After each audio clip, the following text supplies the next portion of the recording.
できるかもしれない。でもやりたくない。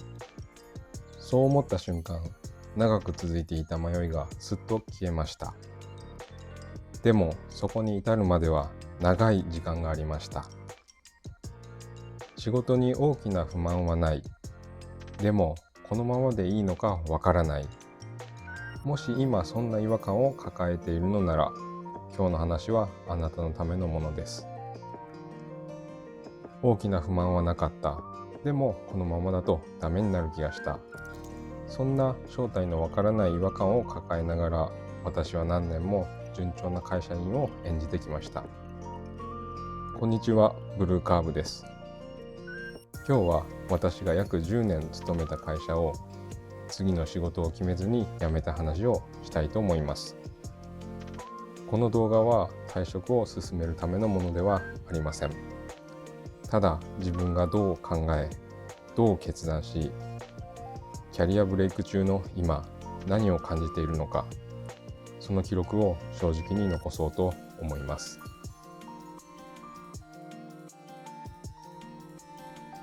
これまでの人生、勉強も仕事も努力してきた自負がありました。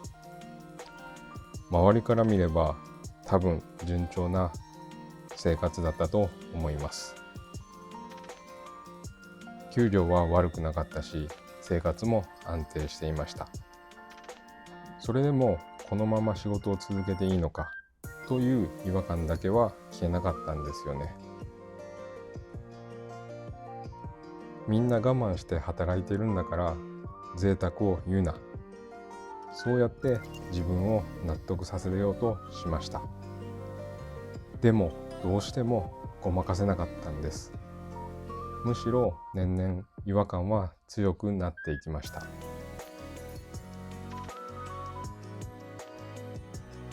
将来が不安というより、このまま続けた先に自分が楽しそうにしている姿を想像できなかったんです。何か大きな不幸が起きる予感があったわけではありません。ただ少しずつ感覚が鈍っていって、まあいいかを繰り返すうちに、気づいた時には手遅れになっていそうな怖さがあったんですよね。今すぐに会社を辞めたいほど辛いわけじゃない。だから正当な辞める理由が見つからなかったんです。まだ頑張れると言い聞かせて、何年も決断を先延ばしにしていました。社内移動も考えました。転職も考えました。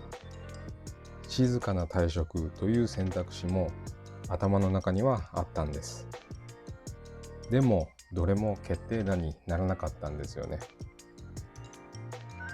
移動しても数年後にはまた同じ部署に戻ってくる。実際そういうケースを何人も見てきました。この違和感は部署の問題じゃないんだって気づいたんです。もっと根っこの部分で自分と仕事の向き合い方がずれている。根拠はないけどそう感じました。転職活動をするにしても、結局はこれまでと同じ傾向の仕事を探すことになるだろうって思いました。環境を変えても自分が向き合うべき問題は変わらないんですよね。なのでこれらの選択は前進ではなくて問題の先送りだと思いました。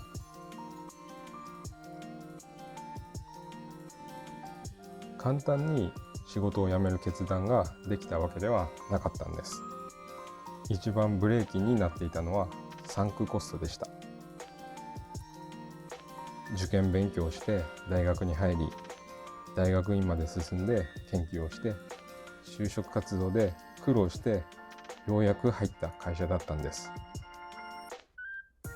入社してからも評価を得るために頑張ってきました。社内での立場も少しずつだけど作ってきました。それを全部手放すことになる。今辞めたらこれまでの努力は全部無駄になるんじゃないか。何度も頭の中で同じ問いがぐるぐる回りました。でも冷静に考えてみると、これからの自分のための判断ではなかったんですよね。これまで払ってきたコストを無駄にしたくないという感情に引っ張られていただけでした。そんな中で恐れていた話が出てきたんです。等級が上がるという話でした。給料は上がる。でもその分期待される役割も増える。責任も増えて周りから見られる立場も変わる。そこで改めて上司たちの姿を見ました。ちょうど10年後、20年後のロールモデルになる人たちです。仮に自分がそのポジションに立っている姿を想像してみたんです。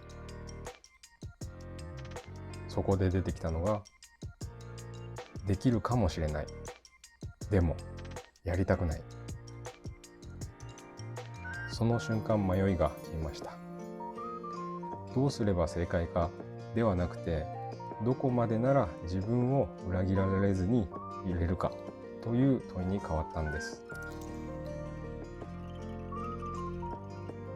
次の仕事を決めずに辞めるという選択肢は最初は打ち消しました。でもそのイメージだけはなぜか頭に残ったんです。メリットがあるとすれば、一度すべての前提を外して自分のやりたいことをフラットに考えられるという点でした。無謀だとも思いました。でもどの選択肢を選んでも怖さは残るんですよね。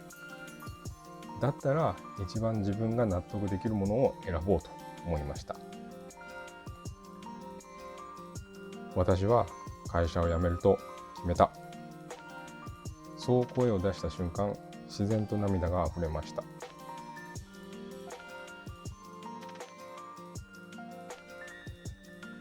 上司に退職を伝えたとき、怒られると想像していました。でも返ってきた言葉は想定外でした。実は私も最近この仕事でいいのかなって考えてるんだよね。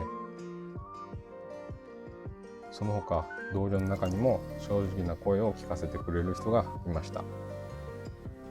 私も実は辞めようと思っていて、今転職活動してるんです。これまで一番怖かったのは辞めることそのものじゃなかったんです。怒られるんじゃないか、否定されるんじゃないか。でも実際には起こりませんでした。怖さの正体は現実よりも想像の方だったんですよね。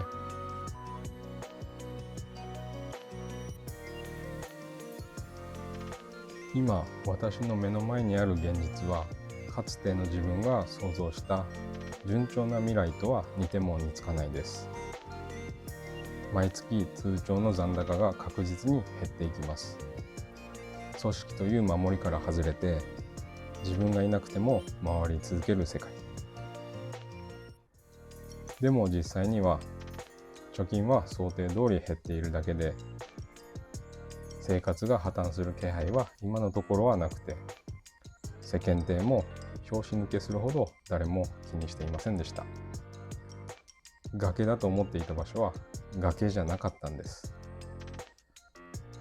そして今不思議と心は穏やかなんですよね。あんなに毎日気にしていた時間の概念が消えて、イライラすることが激減しました。ストレスを紛らわすためのお酒もやめました。物欲も消えました。以前の私は肩書きや期待、将来への備えなどを抱え込みすぎていたんだと思います。今は余計なものを抱えていない感覚があるんです。不思議なことに今の時点でやっぱり会社辞めなければよかったっていう気持ちはないんです。予想外の出来事があっても会社を辞めたことへの後悔はありません。むしろこれでよかったなと思っています。少なくともやりたくないことを我慢し続ける前提で人生を組み立てなくてよくなりました。